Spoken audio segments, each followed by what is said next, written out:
Good evening, everybody. Thank you very much for coming. On behalf of the Holder Initiative, I welcome you to this event tonight with Billy Bragg. I'm super excited to be here because it's also International Podcast Day. And so I host a podcast called Hindsight, which is a podcast that aims to spark civic engagement. We tell the story of American democracy through conversations with citizen change makers, and in my mind, who is better than Billy Bragg? He's the very embodiment of civic engagement, of being a citizen change maker.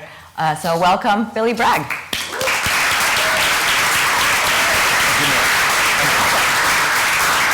Thank you very much. Lovely. Well, 1, 2, 1, 2. Yes, we're all here. Good.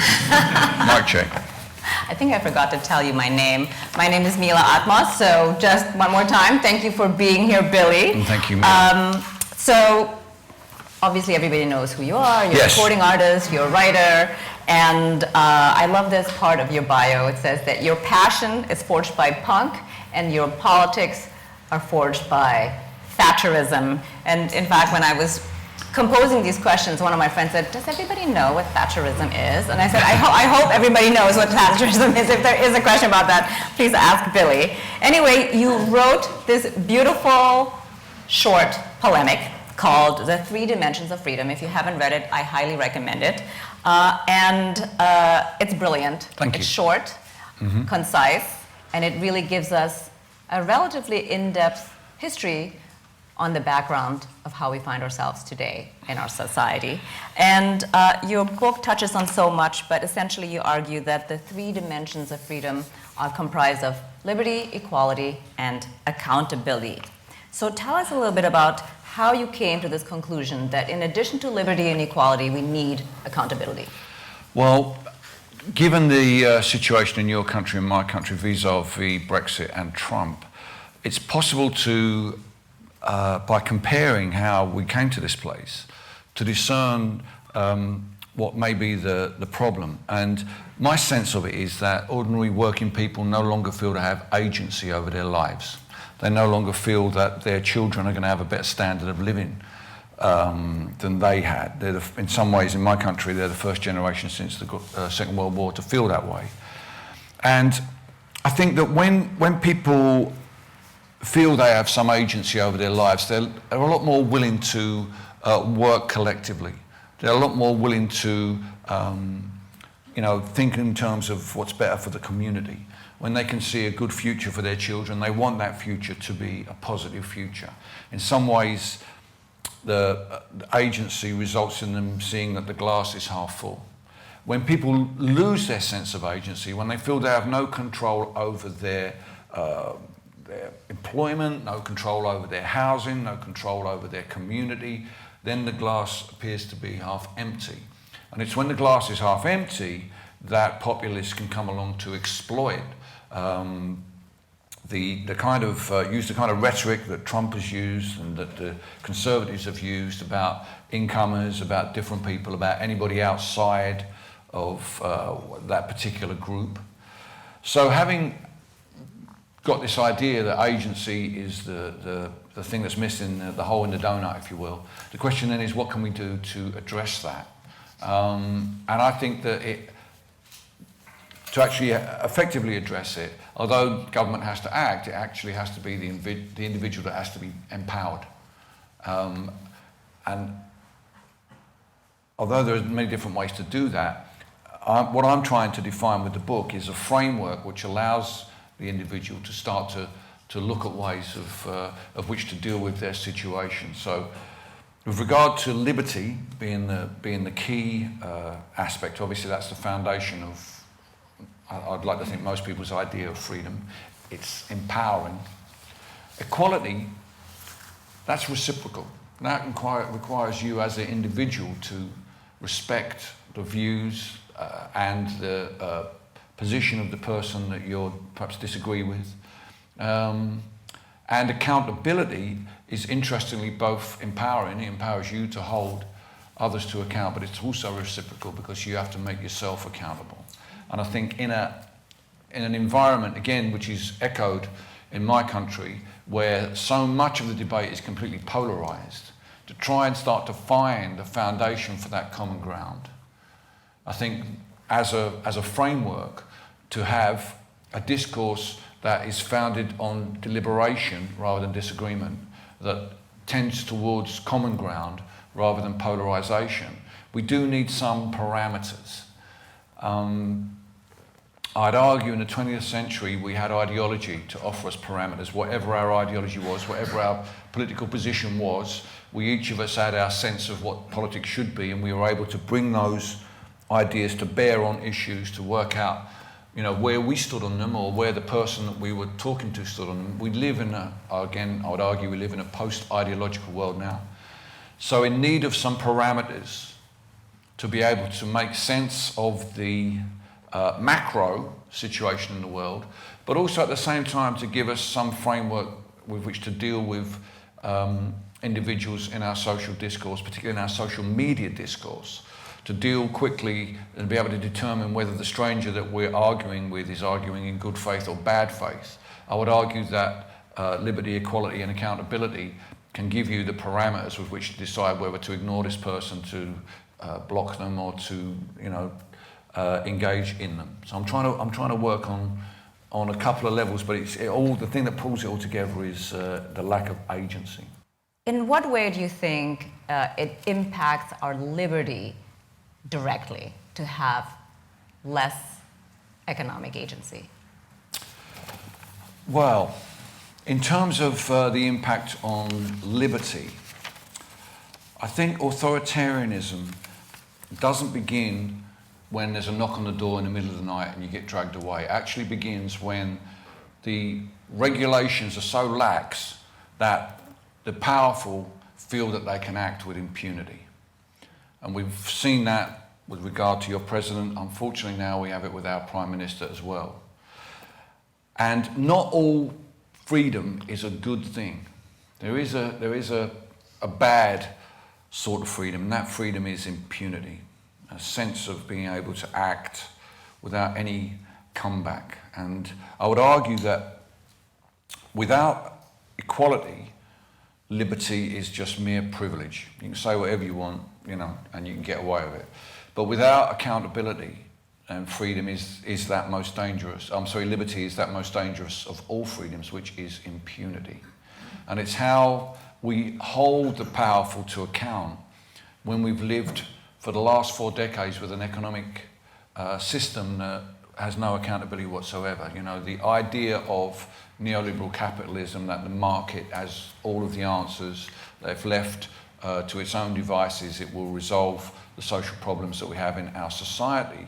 When you've let the corporations, given the corporations so much liberty, when any attempts at, even small attempts at accountability are met with cries of Venezuela or North Korea, it's impossible to have a debate around alternatives. In fact, the key slogan of neoliberalism, which was coined by Margaret Thatcher, is TINA. There is no alternative. And you constantly hear that when people try to put forward ideas that offer people more agency. So regulation, taxation, unionisation, all those things that will give the individual citizen more agency over their lives are immediately discredited, because that's what they do in North Korea. That's what Chavez does. There is no alternative to the way we're doing things. The problems with capitalism it's not a natural phenomenon, it's systemic. It's like that because people decided it should be like that. It can be different. In Europe, we have different approaches to it. In some European states, a more mixed economy than the United Kingdom is at the moment. But there are alternatives, but they just don't get broadly discussed. So I think accountability is the key aspect there, because what accountability does is it gives freedom its teeth. It's different. Accountability is, I would argue this, it is arguable, but I would argue that accountability is different from responsibility. Responsibility is what libertarians claim will solve everything. But if you push them on that, it's their responsibility. They will behave. They will take whatever means necessary to make sure that society is fair. Accountability, but the very notion of the idea of taking responsibility, you're owning it yourself, it's something that belongs to you. Accountability requires you to be held, and in that holding, there's another party doing the holding there. So it implies that there's an external force beyond just your personal responsibility that is also looking over you. And it's that accountability that gives ordinary people some purchase on their existence. Rather than being tossed like a cork in a storm, accountability gives them some way of not only individually but collectively, in fact more importantly I would argue collectively, coming together in the workplace, in the community, within their gender, within their ethnicity. It gives them the opportunity to, through solidarity, to have some agency over their lives. But almost all expressions of solidarity are attempts to achieve accountability. If you look at the great political movements of the last 10 years, they're all, although they seem disparate, they're all accountability movements. Me Too, Black Lives Matter, Extinction Rebellion, gun control. They're all seeking to hold the powerful to account for specific issues, but they're not single issue movements. They're accountability movements. Right. Well, we're at a moment of accountability. Let's hope. I don't know if it's necessarily going to work, but all this to say, I think you touched on this briefly about the culture wars and how we engage around that, and how maybe we can think about this moment of accountability in the light of culture wars and holding people to political correctness or wokeness and whatnot. And in what way do you think we can use the First Amendment to help us muddle through this, probably, because I don't think there's a clear path? No, there isn't a clear path. That is true. I think the First Amendment in its alone, I mean, it's an amendment. It's a single amendment to a much bigger document. And it needs to have the context of the rest of the document. Part of the book was inspired by the fact that and I think this is very much an American perspective, it's a libertarian definition of liberty as the right to say what you want to say, whenever you want to say it, to whoever you want to say it to, with no comeback. That's actually not the definition of liberty. That's the definition of Donald Trump's Twitter feed. And so, you need equality to be there as well. That's absolutely crucial. Respect for others. Where that is, that's implied in the Constitution, but not as hard as it should be. But I perceive the First Amendment to be a form of license rather than liberty, if you see what I mean. The BBC in London, outside the new broadcasting house, they have a statue of George Orwell, who was one of their employees. And they've chosen to carve into the wall a statement of his, which actually I quote in the book, which comes from a preface to Animal Farm that wasn't eventually used. And it's quite a famous Orwell quote. It is that if liberty is to mean anything at all, it must mean the right to tell people what they don't want to hear. And I'm afraid that's not liberty, that is license. That's a license to say 2 + 2 = 5. People don't want to hear that, but I'm going to tell you, it's a license to say the Holocaust never happened. It's a license to say there's no such thing as Islamophobia. License is a different thing. If we only have, this is why accountability is so important. If we only have liberty and equality, everyone can say 2 + 2 = 5. Accountability is what makes people say, actually, I'm sorry, but it actually equals 4. And on all those other issues as well, that you have to. The accountability is the most crucial aspect of freedom. The right to be able to make that exception and to stand up. It's not just a matter of being able to say whatever you want to say. Right.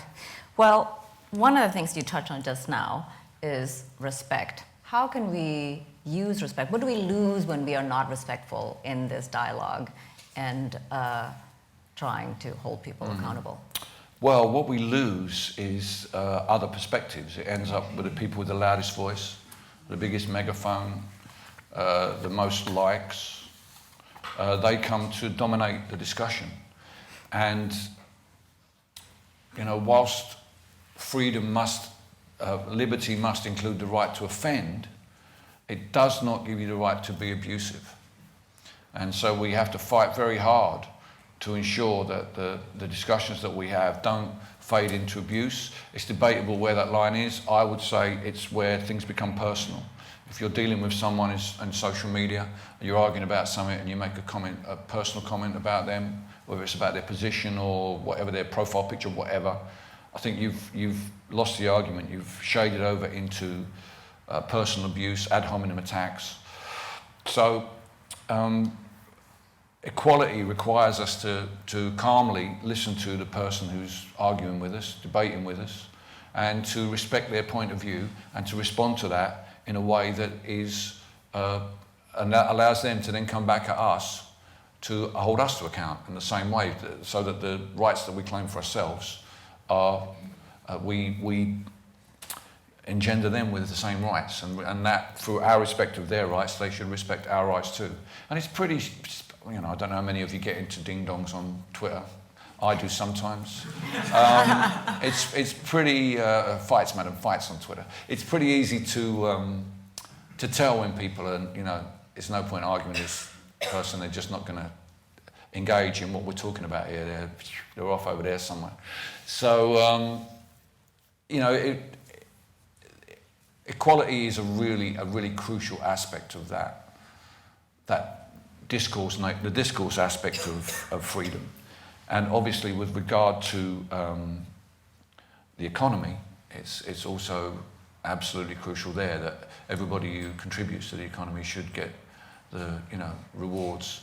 As you touched on earlier, you know, the last few years, the disproportionate rewards of profits going towards shareholders rather than to employees or to investment in the business has been out of all proportion, really, and has led ultimately to executives rewarding themselves with unseemly amounts of money, the like of which, you know, very outside of kings and queens, very few people in our history have ever had such huge amounts of money. How do you bring those people back into the discourse on an equal terms with ordinary working people? Because those ordinary working people want to bargain for their labour, you know. They're happy to be exploited, but they want to be exploited on their terms rather than somebody else's terms. And in too many situations, that's what unions are for. They're to ensure that you're exploited on your own terms.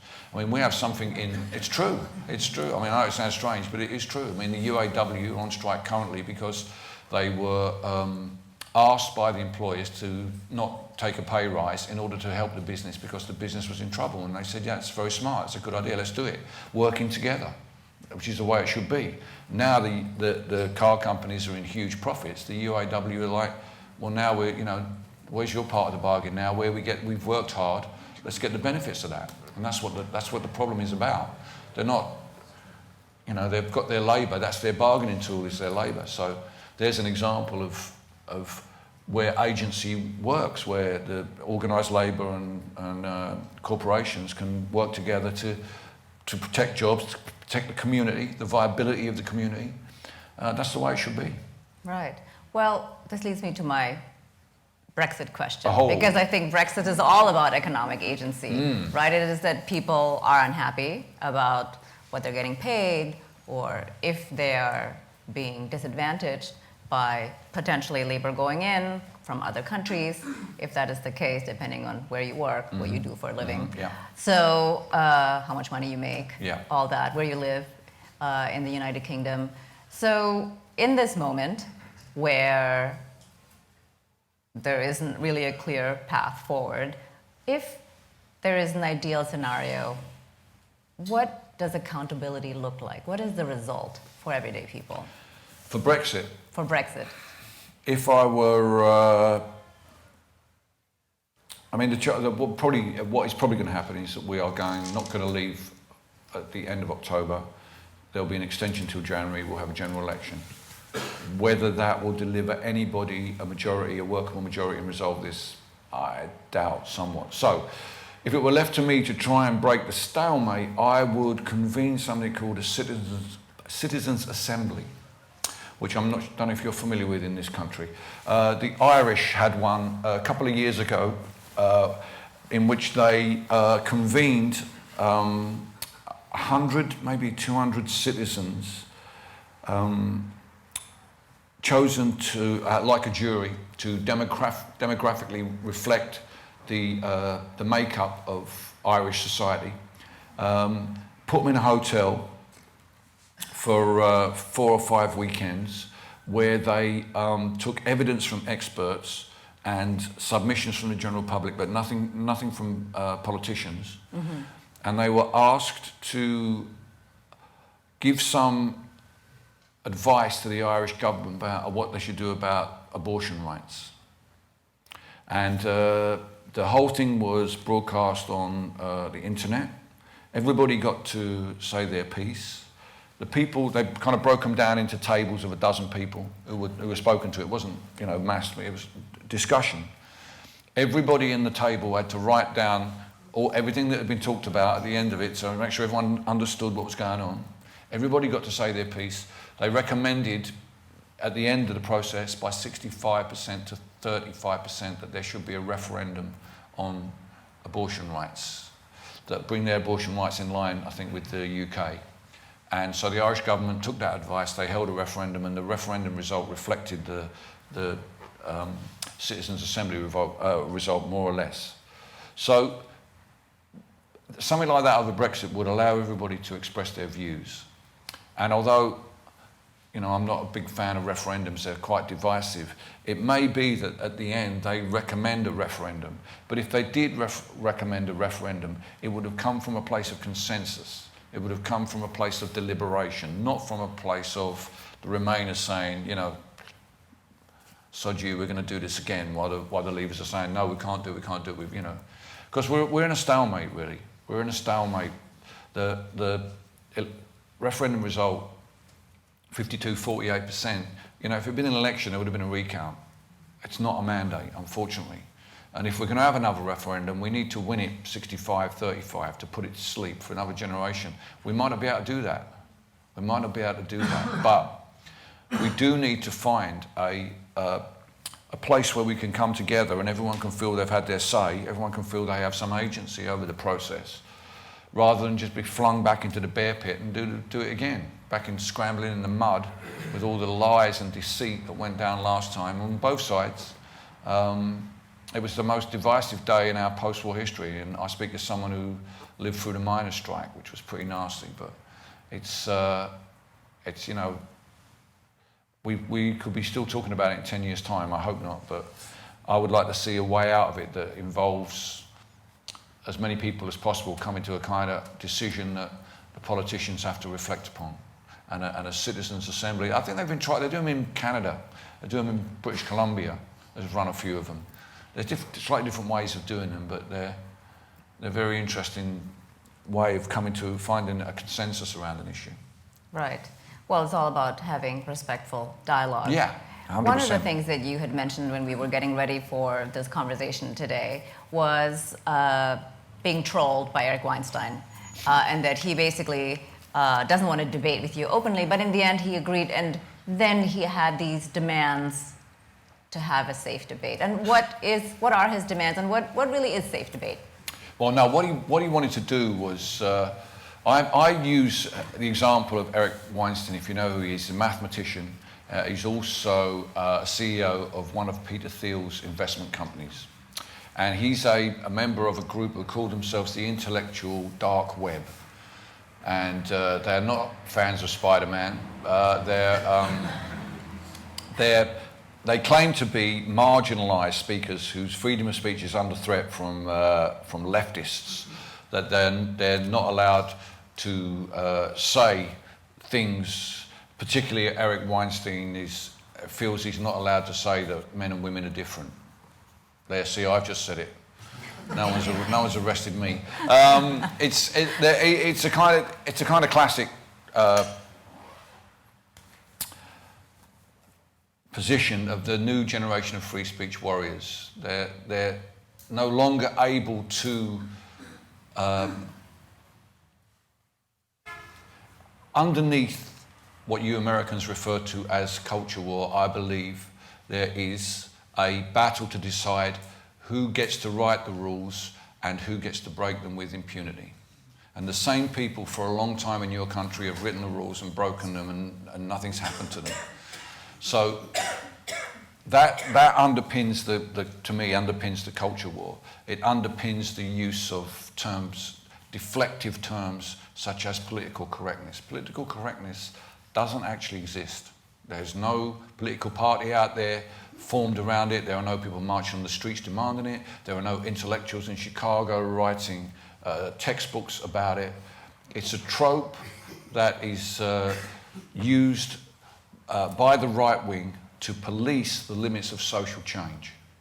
They're trying to, other people who are asking for rights that should really belong to the community but are being denied to them. Political correctness is a way of trying to build a barbed wire fence around the privilege of predominantly white men. And the intellectual dark web is a manifestation of that. They feel they're under threat from people who have different parameters, different ideas, and most of all have different musical tastes, because the people who are challenging them are predominantly under the age of 30.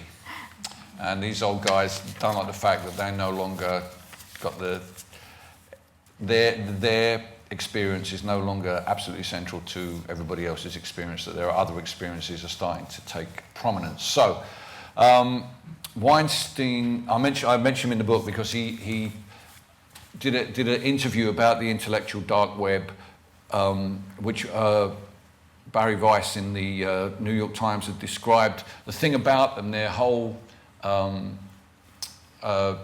modus operandi was about having no-go areas to discuss and no-go people to speak to. This was why they were going to be different from this new generation of safe space, sort of like liberal, the libs. And anyway, so I thought this was interesting. So I found this clip of Eric where he talks a lot about, the fact that men and women are different, but he does say that there's no. If you let me, have you? I haven't got it. I've got it. It's okay. Don't worry. I can remember it. He more or less says that Here, the thing. Thank you very much. You're so kind. Thank you. Thank you. He's pontificating at great length, which it's very important to me. He said that not only do the intellectual dark web not spend time debating with people who are not serious in their intellectualism, but that we realise it's important to the diversity of mature and important ideas that we do not spend undue effort engaging ideas that are functioning very differently from regular conversation. So basically, there are no-go areas and there are no-go people, and here's a list of them. And to me, this in many ways sums up the new generation of free speech warriors. It's not, they want to be able to say what they say and not be contradicted by anybody. It's not free speech they demand, it's free reign. And that's what they're trying to maintain their position in an ever-changing world. As a 61-year-old, I recognise there's a reason why I'm not played on the radio anymore. I'm an old guy. If I write a song about accountability, no one's going to play it on the hip radio. But if I write a book about it, they'll put me on NPR. There are ways. I mean, that's partly it. There are ways of inserting yourself. I'm not excluded because I don't play my records anymore. Just had 3 sold-out nights at the Bowery Ballroom. Sorry about the T-shirt. It's laundry day. But to suggest that because I'm not played anymore on the MTV doesn't even do videos, I know, but that I'm not played on the radio all the time anymore, that I'm somehow being censored, that I'm somehow banned. It's ridiculous. Taste moves on, perception moves on, style moves on, and there's no point in me crying about it. I better go and write a book and get on NPR. So that's my problem with Eric, and I talked about this on a Dave Sedder's Minority Report about this, and he mentioned Eric, and I just explained a little bit about the quote, And Eric got a bit upset on Twitter. And said, I was outraged, I said this, and I should come on his podcast and you know, did I have the, you know, usual. So one of the things also I don't want to get involved is that gladiatorial stuff they do. It's like, I don't really want to go mano in mano with Jordan Peterson. You know, it's like, I don't buy it, that gladiatorial thing that it's got a, you know, me and you outside stuff. But he got a little bit like that. So I explained to him where I was coming from. And said I'd be happy to come on his podcast. Didn't hear anything for like 48 hours. And when he came back, he did want to debate me, but the only place he wanted to debate me was live on stage in the middle of my gig at the Bowery Ballroom on Saturday night. Yeah, exactly, madam. If you've just paid $55 to see me sing the Saturday Boy, you don't want some... Madam, the idea of the CEO of Peter Thiel's investment bank coming out to call me out is not really, is it? You know, I don't invite hecklers up on stage. I have them thrown out. That's what I do with hecklers. Anyone who was there on Saturday night will know. So I explained this. No, I'm happy to talk to you on your thing. So he flounced off. And this to me, again, reveals something about the new generation of free speech warriors. They complain bitterly about the notion of safe spaces. They're always complaining about students being afraid to talk about stuff and won't debate them. As far as I can see, the safe space movement is not about controlling the subjects of debate. It's about controlling the terms of the debate. It's about saying, if you're going to come into this room with us to have a debate, you've got to respect the rights of other people to express their opinion. You've got to respect the terms of the debate. And you've got to be accountable for what you say. You know, a safe space is the three dimensions of freedom made physical, if you like. So it's what it is an attempt to control the terms of the debate, mostly the tone, but also obviously the terms. And that's exactly what Weinstein was trying to do by saying he'd only come on my stage. He was trying to control the terms of the debate, exactly the same as what he was accusing the students of doing. So I pointed this out to him. It didn't go very well. And so as a consequence, I haven't heard from him. You haven't heard from him. Yes. You know, but yes. it's just these paradoxes of, these are all examples of people who think the definition of free speech free speech is defined by their ability to express their view wherever they want and whenever they want. That's and I'm not completely cognizant with the complete definition of libertarianism because it's hard to pin it down. But the libertarian approach to liberty, it does hinge on that individual me. It's my rights. It doesn't grasp the collective notion of freedom. That if only you are free and nobody else is free, it's not a free society. And what the Three Dimensions is trying to do is to repoint the debate away from the individual to the collective, in which individual freedom is expressed through respect and through the ability to hold individuals to account. But of course, one man's accountability is another man's authoritarianism. It's one of those complicated situations where the word regulation makes some people jump. Right.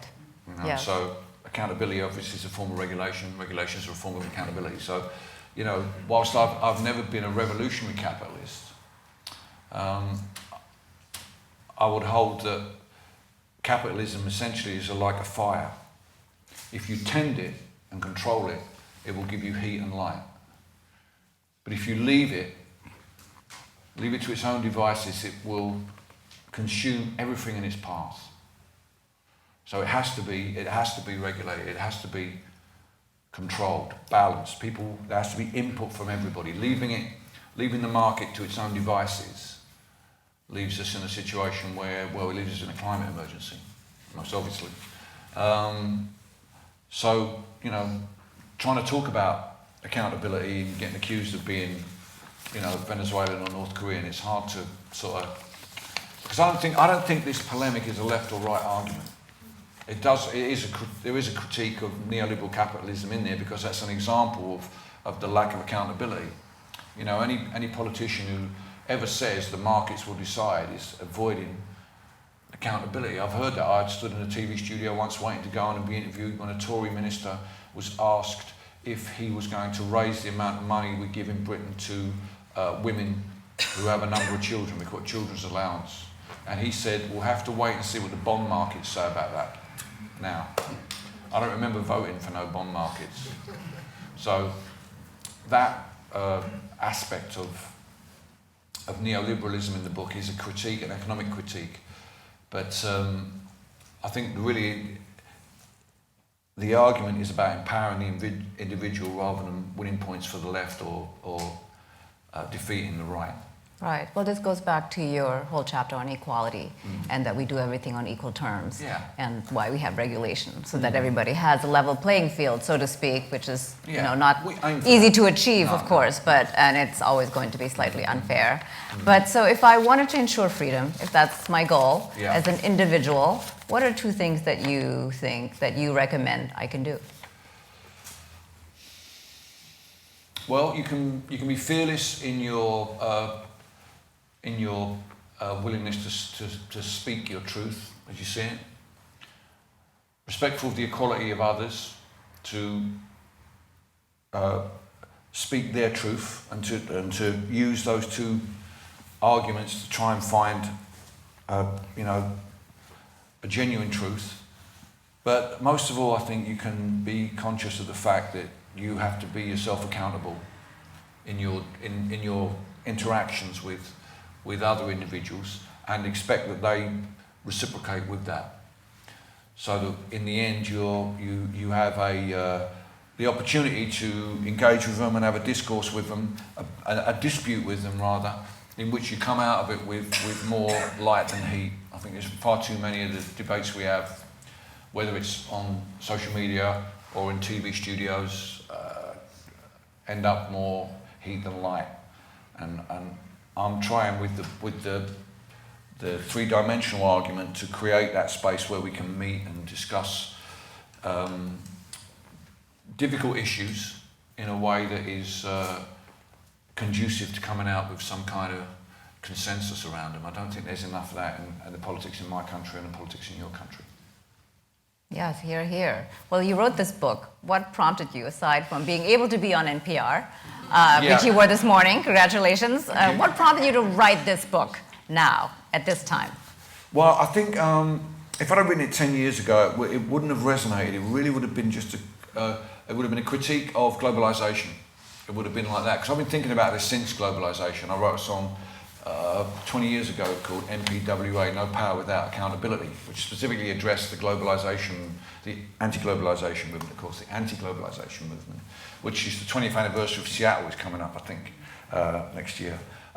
It would have been in that context, but obviously the rise of Donald Trump as an individual who acts with impunity, and how do we hold someone like that to account? That is one of the great challenges. You know, in my country, our history hinges on a moment of accountability, which is the execution of Charles I in 1649.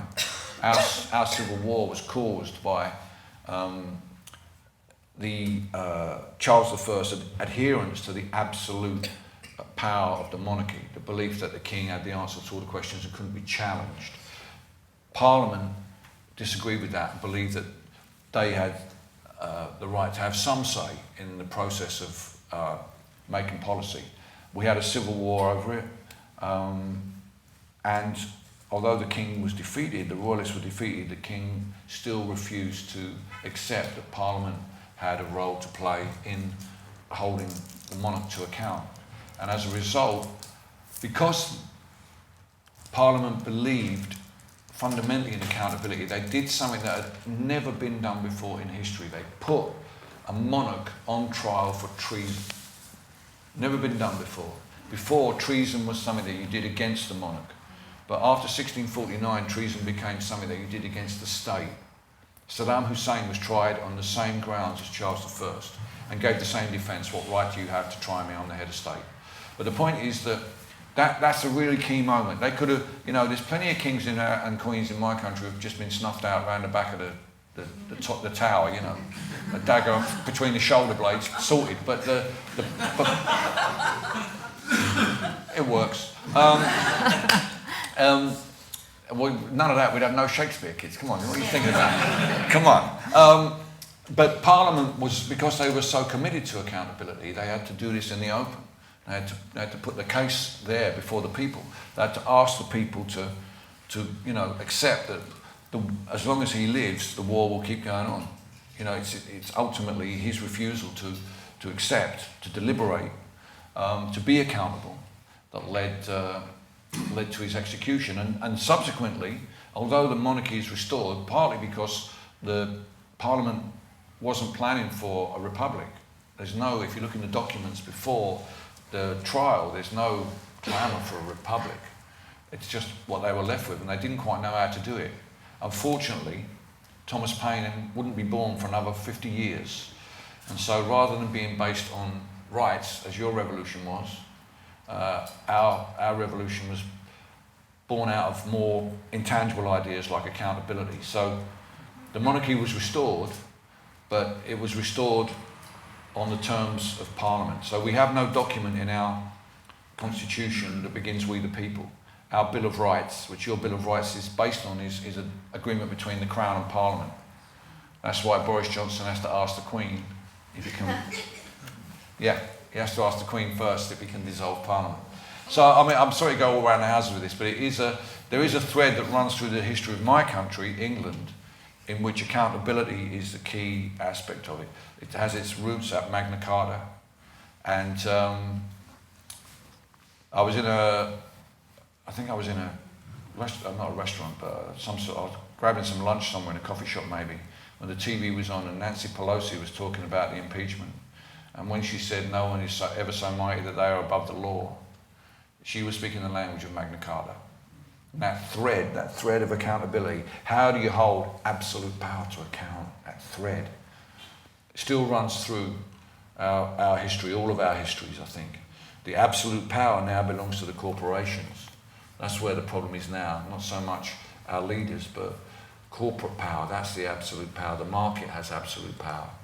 How do we bring the ideals of Magna Carta? How do we bring we the people into the economy to hold those powerful people to account? That's the challenge we face. I'm not offering answers in the book. It's only 17,000 words, but I am trying to set some parameters around which we might work out our way forward. A map is of no use to you if you don't know where you are on it. And that's what I'm trying to do with the book, is I'm trying to suggest where we might be on this journey. It's for others to decide how we might get to that better place. Well, I think it's beautifully done. Well, thank you. I really recommend everybody to read it.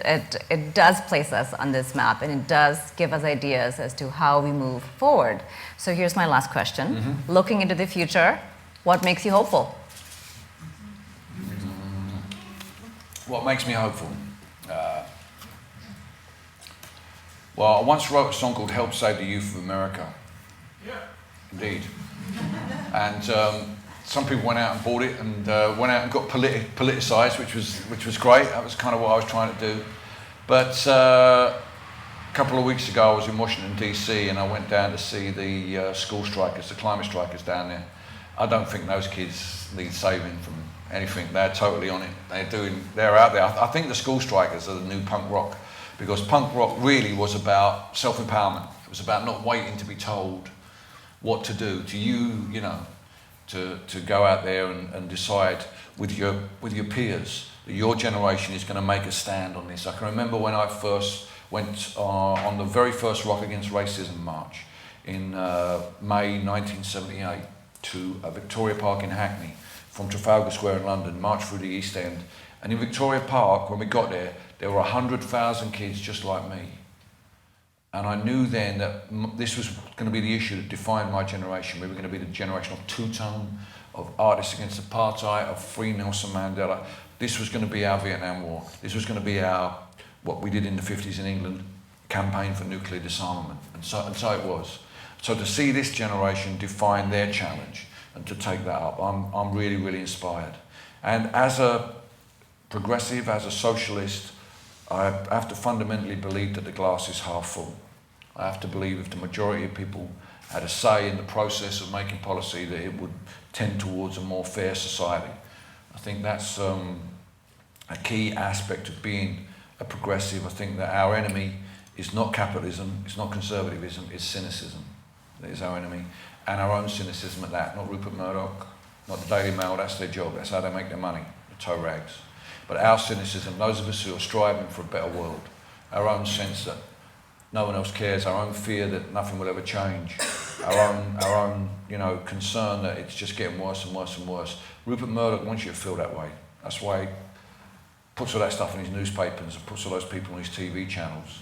It's to us to rise above that and to keep hope alive, yeah, but to galvanise hope into action, because it's through that action that we get agency, and through that agency that we ultimately get that fairer society. Thank you. My pleasure.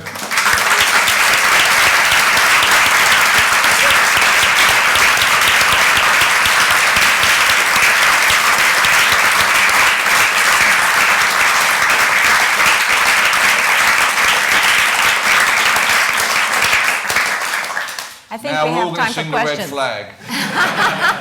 I think we have time for questions. There's a microphone. Yeah, there's a microphone. Please use the microphone. Yeah, please Thank do, you. and everyone else will hear it. So I totally agree with you on all the stuff. Great, thank you. So my concern is, it seems like there's a tendency on the left to sort of take the high road, while the right is kind of running roughshod all over us. As an example, we're sitting here in this wonderful salon talking about mutual respect and accountability. My parents, who are Trump supporters in the Midwest, I can tell you, are not. No. And even high level, you look at, like, with the Supreme Court appointees, Yeah. Obama kind of took the high road with Garland and got walked all over, versus what Trump has done. So just curious your thoughts on how it kind of ties into the conversation. It ties into the conversation in the sense that Trump and his supporters are acting with impunity. They are not respecting the conventions that under which American politics has previously operated. And that's the problem with conventions. That's the problem with a deregulated discourse and a deregulated market. You only need someone willing to break the rules for their own benefit for the whole place to go to pop. And unfortunately, in your country and in my country, because Boris Johnson is exactly the same, he is he's the embodiment of that idea of the powerful acting with impunity. One of his most famous sayings, which he at the time everyone thought, what a bon mot, but actually when you think about it, it only underscores the fact that he's a member of that class who has always written the rules and always broken them with impunity. He said, I am pro having my cake and pro eating it. The point of a constitution is to stop people having their cake and eating it. So I think that's where the freedom becomes dangerous, when you have the framers of the Constitution were worried about absolute power. They were trying to frame a constitution that would defend them from a monarchical society, but they didn't factor in Fox News. They didn't factor in a society in which debate has totally become polarized. They didn't factor in the kind of ability of how could they have the modern world and people to get their information from anywhere rather than from sources around which there was consensus about the debate. So yeah, this is a real problem, but it's accountability again. I think has to be the place where we take our stand on this and hold the president to account and the prime minister as well. I think we're getting very close to the bit where he says there's no whitewashing the White House, I think. Anybody else? Madam, yes. Thank you very much for this highly enlightened lecture. I was following you very closely with the triangle of liberty, equality, and accountability. And in your discussion, I heard you repeatedly talk about respectability. And coming to drawing conclusion or results orientation, you gave examples of consensus, and I also saw collaboration in your citizen assembly. Now, if you had to decide whether you would reach results orientation based on consensus, which always mean it's going to have to be a vote, and the winner will determine the outcome, or a collaborative decision, such as the citizen assembly. Yeah. Which one would you choose? Which is best I to arrive at accountability? Yeah. I personally would prefer a citizens' assembly. I've been talking about it quite a bit at home. It has been discussed. One of the problems we have with, one of the paradoxes we have with Brexit is that in the European election that just happened in July, the parties that were offering extreme ideas were the ones that did well. So the Conservatives, which were offering to leave with no deal, did well, and the Brexit Party rather did well, and the Liberal Democrats, who were offering to just junk Brexit, forget it, or walk away, they did well.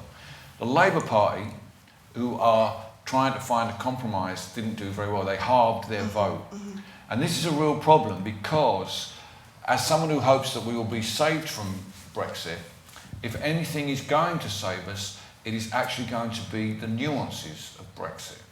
The nuance of the Good Friday Peace Accord in Northern Ireland, the nuance of the border in Ireland, the nuance of the lives of the 3.1 million EU citizens who live in my country and work there and have families there and homes there, the nuance of our relationship economically and socially with the other 27 members. So nuance is everything in this debate. No one wants to talk about it.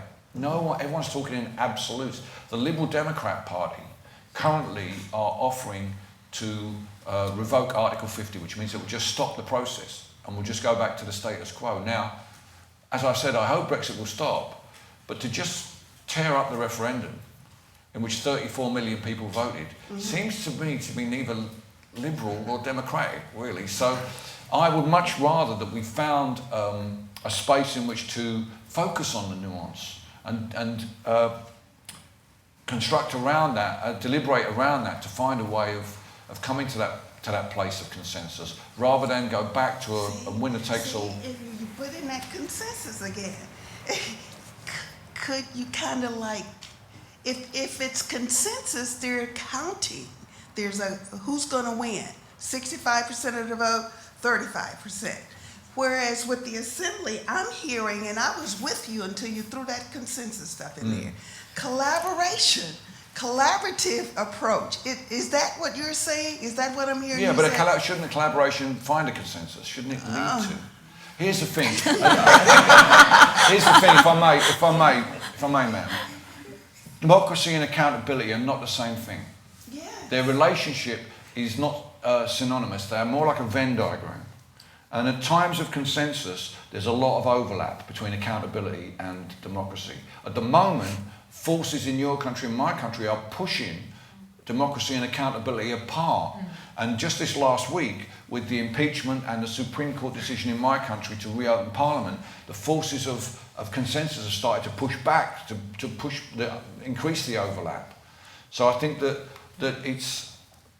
we have to find a way forward. We have to find a position where the majority of people are willing to accept that position. That's consensus. So which is heavier, collaborative or consensus? I think it's harder to find, it's easier to collaborate, it's harder to find consensus. Okay. There's a gentleman next to you who had a question. Thank you. Hi, I was very struck by your remark about post-ideology. I'm old enough to have grown up as a new leftist in the 60s, and it was all about ideology. Yeah. I read Marx, I read Lenin, and grew up looking at the world and trying to fit what I saw in with what I understood the best way of dealing with the world to be. These days, we're living in a world in which like loyalty and prejudice are the more compelling views. I mean, when you argue with somebody on Twitter, you're not arguing about like, you know, political philosophy. You're arguing like Trump did this or Trump didn't do that. You know, and I wonder if you think that the loss of ideology as a guiding principle is a failure of our society, or if it's kind of like a skin that had to be shed, or where we're going to go from here. Well, ideology, I think, comes with a lot of baggage. You know, things have been done in history due to ideology that are fundamentally totalitarian. So for me to sit here and explain to you why I would like to live in a socialist society will take a lot of explaining what it's not. If I tell you I want to live in a compassionate society, we probably all of us have a broad idea about that, what that might be. So you might come with me rather than thinking, well, how's it not going to be like that example, you know? So I think in those terms, the language of Marxism no longer resonates with people. The language that we used in the 20th century to articulate our ideas, to talk to one another, that gave us the parameters with which we could see the world. Go on. No, I just had the next question, but I didn't. Oh, okay. I thought you wanted to intervene. I'll keep my eye on you. It's okay. So I think that language doesn't resonate with people anymore in that sense. And we're faced with, on the left, we're faced with a set of principles that we still adhere to, some of which were shared by those totalitarian societies. Whereas on the libertarian right, it seems to me that they have a philosophy rather than an ideology, and that philosophy can be whatever they want it to be.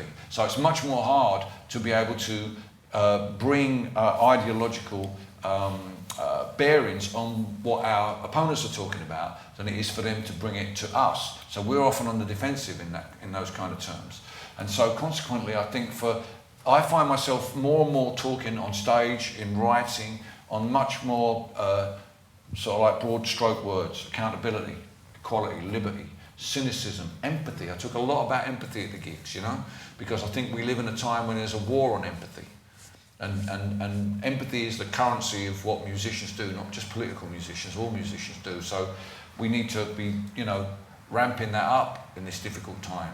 So I think it kind of has been a skin that needed to be shed, but we still need a way to link together the accountability movements into something bigger, so that some way of maximising and finding a popular common front with the climate activists, with Black Lives Matter, with Me Too, with gun control activism.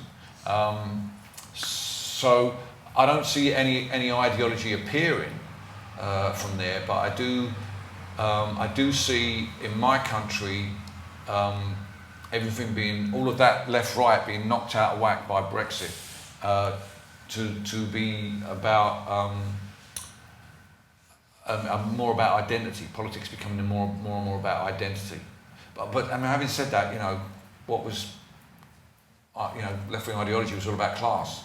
Isn't that not identity? You know, I mean, this is another argument for another time, and it would take us all evening. I shouldn't have waded in that far. I'm sorry, sir. I've just went in over my head. And I apologise.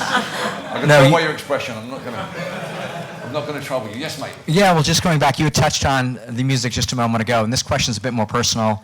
Obviously, a great fan of the discussion tonight, and great fan of your music. Thank you. Just going back, you know, you're obviously so informed and so engaged in the political and the global landscape and the climate. But, you know, not so long ago, a couple decades, early 80s, you know, in New England, you know, I'm not looking to change the world. Was that more ironic at the time than I might have thought as a fan, or were you just growing as a person, and back then you were concerned with different things, and as you've grown and evolved, you became much more engaged?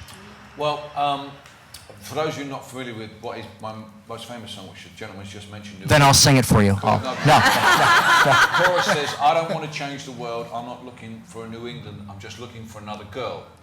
And it's not ironic, it's a reflection of a period of my life during punk rock and rock against racism, where I was involved in activism.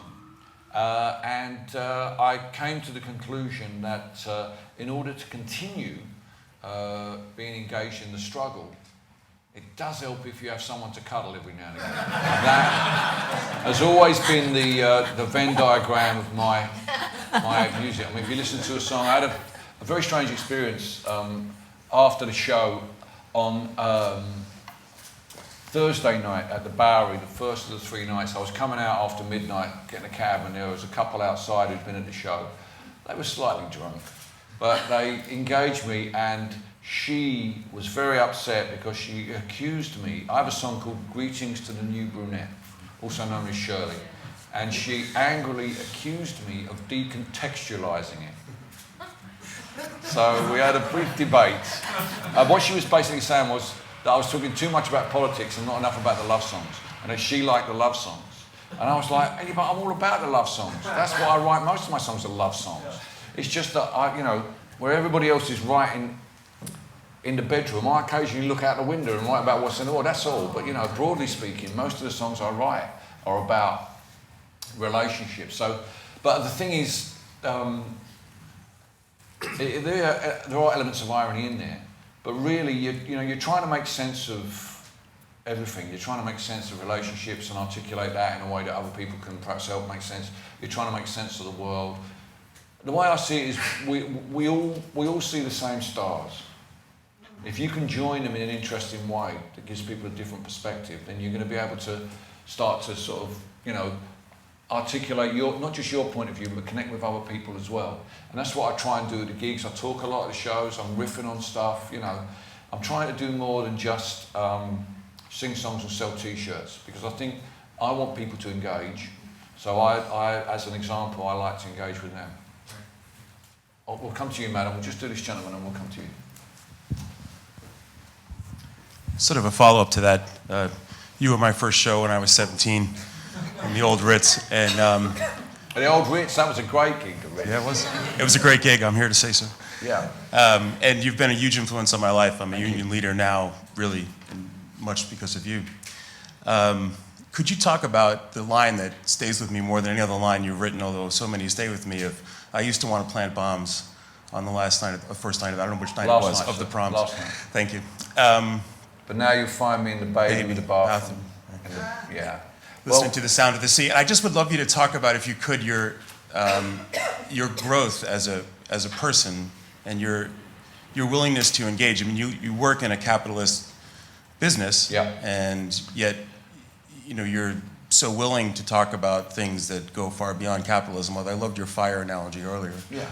Could you just talk about what it was like in your own life to be able to appreciate the complexity of, Well, I think probably the song you really want to listen to about that directly addresses that, mate, is Waiting for the Great Leap Forward. Because that's a song that was written after the biggest bit of activism in my life, which was Red Wedge, which was an attempt by artists who had been active during the miners' strike in England, which failed, after which we got together, rather than just go back to singing songs, we kind of remained in touch with each other and began to try and focus on how we could defeat the government of Margaret Thatcher. And the best way to do that would be to support the Labour Party to win the 1987 election. So I was very heavily involved in that, very heavily involved in trying to encourage young people to find out about the Labour Party and vote for them. But that ended in failure. So I needed to write a song that articulated, I understood, that music can't change the world. But despite that, I was going to carry on trying to do whatever I could to make a difference. Because I'm afraid music can't change the world. It comes back to that A word again. It has a lot of things in music, but it doesn't have agency. Only people have agency. The only people in the exchange of ideas at the Bowery who can change the world are the audience, not least because there's more of them than there are me. My job is to bring people together and make them feel like they're not alone, and make them feel the solidarity in the room for the ideas I'm talking about. Because when I come off stage, my activism is on 100 charge, boom, right over like that, I'm fired up. And what I want to do is send everybody else away feeling like that. Because the next night, I'm going to be in another town, laying that chat on another audience. But these people are going to be still here, having to deal with whatever they have to deal with in their daily environment, however they have to deal with it. And I want them to take some spark away from the night in the way that I take some spark away. Now, in the old days, this was implicit in what we did. We all believed this and we all felt this. Now, you and I, we're a little bit older. You know, we've been around the block a few times. I need to make it explicit to my audience. I need to remind them of that. I need to draw their attention to that situation. And I used to want to plant bombs is the hinge moment for me in that development, which is where I became someone's dad. And I recognised that I wasn't the centre of the universe. And I think that's quite a common experience. So that aspect of what I do has to take on board those changes. If I was still, it'd be like if I was still writing songs about Margaret Thatcher, you know what I mean? Seriously. And there's people who do that. I have a song called Between the Wars, which exemplifies that period in the miners' strike. There was a long time in the 90s I stopped playing it because I sensed my audience was getting nostalgic for her, for Margaret Thatcher. And I'm like, I don't want to play that game. I'm really not. I don't miss her. I don't miss Reagan. I don't miss none of that stuff. I really don't miss it at all. I don't want to go back there. There's a lot more important things in front of us to deal with. The kids are pointing the way already. We don't need reminding me to list what they are. To be nostalgic about the miners' strike, I'm afraid I don't wish to be part of that. I'm happy to play those old songs. I played Between the Wars the other night. People love it. I enjoy it. It's got a line in it that's germane to Brexit. Sweet moderation, heart of this nation, desert us not. So that's where I leave the song. I don't sing the payoff line Between the Wars. I'll leave it there so it hangs in the air. But the development of popular music in this century has moved away from the vanguard role it had when you and I were young. There's lots of other different ways now that people can take part in the debate. When I was 19, there was only one way, and that was this way. If I wanted people in New York to hear what I had to say, I had to learn to play guitar, do gigs, write songs, and hope one day to get a gig at the Danceteria, which I did. But now, if you've got something to say and you're 19, you've got lots of ways to say that. So music no longer has that vanguard role in youth culture, but it still has the ability to bring people together in solidarity. So it still has great, great value. That's the power that music has. It's not the power to change the world. It's the power to make you feel as if you're not alone. And that's in a atomized society. That's some kind of shit you can't get online, if you'll excuse my language. So that's why I think more people come to gigs now. Even though music is available for nothing, people still want that communion. And it's not just about political gigs either, it's about anybody. You're hearing your favourite song being sung by the person who wrote it, you're singing it, everyone else is singing it, whatever emotions you've invested in that are accepted by everybody in the room. You can't, that's why they sing in church. It's very, very powerful magic. Madam, you had a question. Just a second, there's a microphone. Yes, first of all, thank you for using your platform to elevate this discourse. It's so necessary. Thank you. In terms of accountability, do you see that the conservatives in Britain are more willing to hold Boris accountable? And do you see that there might be a change here with the conservatives perhaps being willing to hold Trump accountable? How do you see the situation? I'm afraid I don't think the Conservatives will be holding Boris Johnson accountable anytime soon. In the same way, it's the kind of Mitch McConnell face, He knows that as long as Trump is in power, he's going to get to put whoever he wants in the Supreme Court, not just in the Supreme Court, but judges all over the country. That their revolution will continue, and Trump is the price they have to pay for it. The embarrassment of having him as president is a price worth paying to be able to fundamentally change the judicial nature of the United States of America in the way that they are doing. And I'm afraid it's the same with Johnson. I mean, the whole Brexit project was a way of keeping the Tories in power. They were, the United Kingdom Independence Party, led by Nigel Farage, began to outflank them on the right. They'd never had that before. They'd never had a viable party to their right. So they shifted over there, and the shift was to deliver the Brexit referendum, which they assumed, David Cameron assumed they would win easily.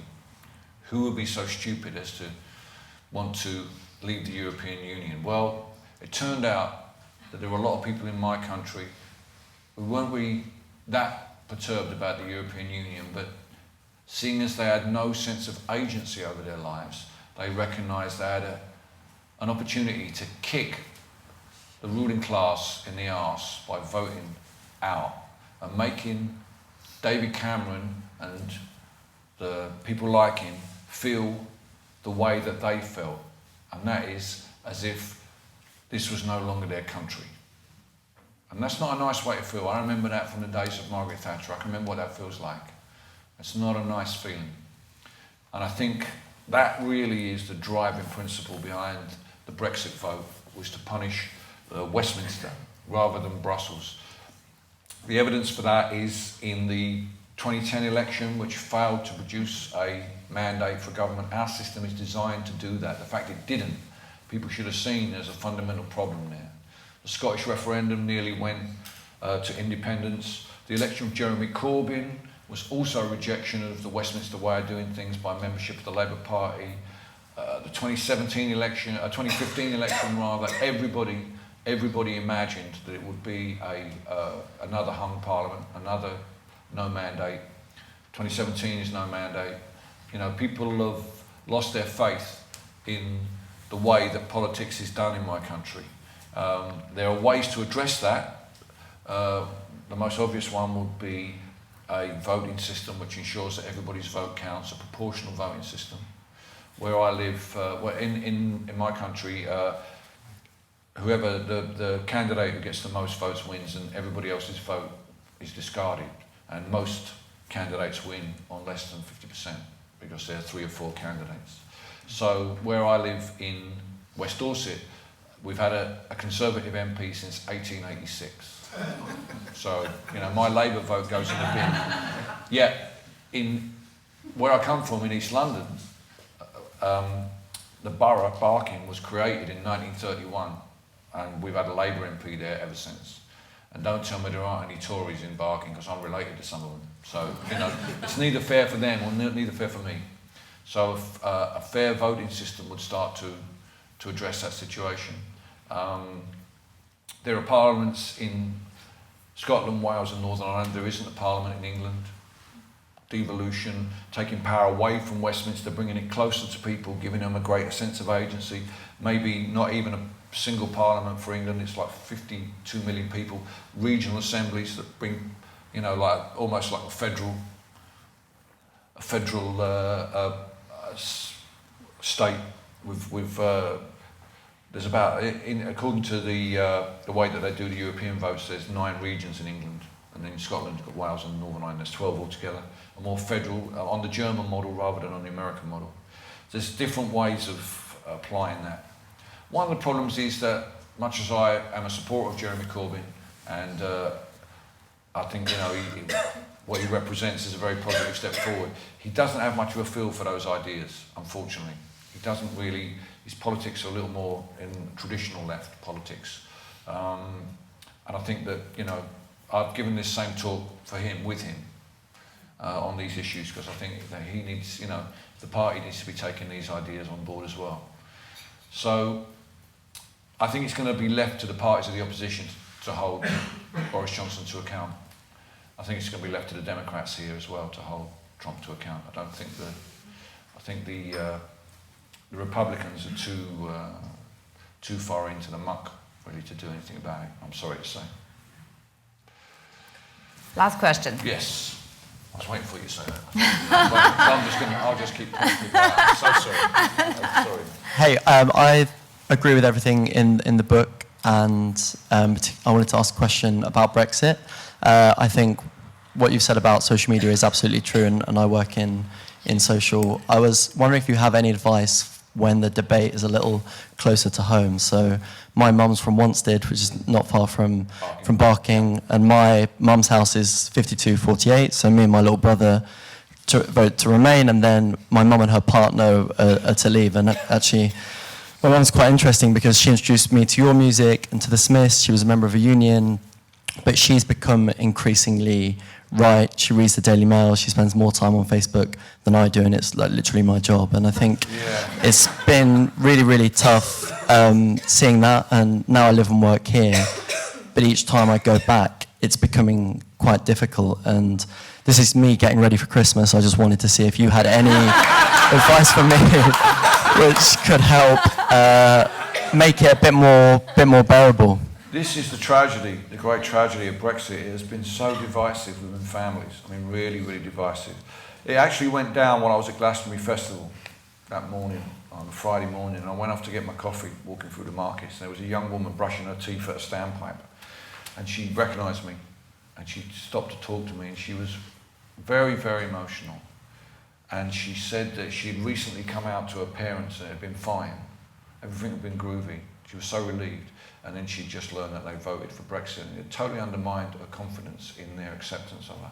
And I mean, it just chills me just thinking about her now, because I immediately understood then that this was going to be so divisive between families. We all have a family member who we don't talk to about it. We certainly have one who sat at the table in my house and said there's too many immigrants, despite the fact that her father was born in Spain, and she herself spent 10 years living in Australia, and her nephew sitting across the table had a German girlfriend, and his parents were born in, it's just not.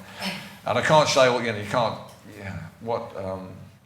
this is why I think in the end consensus wins out, madam, because this is the cost of not having consensus. It's the division between, the emotional division for people over these issues. Did you have a point to make, mate? Was you going to say something? No. I think that challenge that we have, you know, within family, how to bring families around, that is a real mountain to climb. Because just ignoring it, it's not going to go away. Just pretending, you know, we won't talk about it over Christmas doesn't really resolve anything. But sooner or later, people are going to get tired of Brexit and are going to want it to go away. If we leave with no deal on the 31st of October, when you go home at Christmas, it won't be over.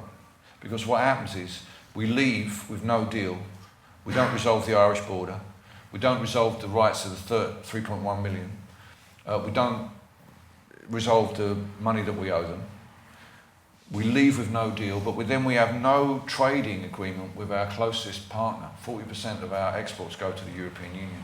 So we have to get a trade deal with them. We sit down with them, what's the first thing they're going to ask us about? The Irish border, the rights of their citizens, and the 32 billion we owe them. So no deal just carries it on. In the end, the only real way to stop this is to sit down and say, look, one of the things that really annoys the Brexiteers is that they feel that the instruction of the referendum to leave the European Union has not been respected because we haven't left. But the reason we haven't left is because our politicians have found it so difficult to respect that decision. They've been trying to respect it for the last 3 years, but none of them have been willing to pay the price for leaving the European Union. There was an opportunity in March, the original leave date, when Theresa May's deal was on the table. But the extreme Brexiteers, the ones who want Brexit more than anything, the ones who are threatening to leave with no deal, the faction that Boris Johnson is now leading, refused to vote for the withdrawal agreement because there were some elements in it that would still be controlled by the European Court, and the customs union, I think, was retained. So they wouldn't pay the price for Brexit. They weren't willing to make the compromise necessary to get what they want. And so it's this failure of the people who want Brexit to, when I say Brexit at any price, they don't mean Brexit at any price. They mean Brexit at my price. Their failure to be willing to compromise. And I think on the Remain side, what we have failed to do over the last 3 years is to win over some of the people who voted leave. Because as I say, if we really want to resolve this, we've got to win 65. There's been no effort to go out to the leavers and say, look, you know, what could we do within the confines of the European Union that will make it more acceptable to you? One of their big complaints, and you touched on it, you know, on the people coming into work, on immigrants coming into work. There are rules, under European Union rules, that people who don't find employment in 3 years have to return to their country of origin. The Belgians, the French, a number of them impose these rules. British have never done it. Would that be acceptable to, you know, 15, 20% of leavers if we said we were going to do that? It is, you know, a unpalatable compromise. But I think to get us out of this situation, we've got to be looking at what unpalatable compromises are we willing to accept. Is that too much? Maybe it is too much, I don't know. But I'm saying there's been no effort made to find that unpalatable compromise. And so, I don't know what you're going to do at Christmas, son. You want to come to Dorset? I know it's too cold here, isn't it? I wouldn't stay here. Thank you.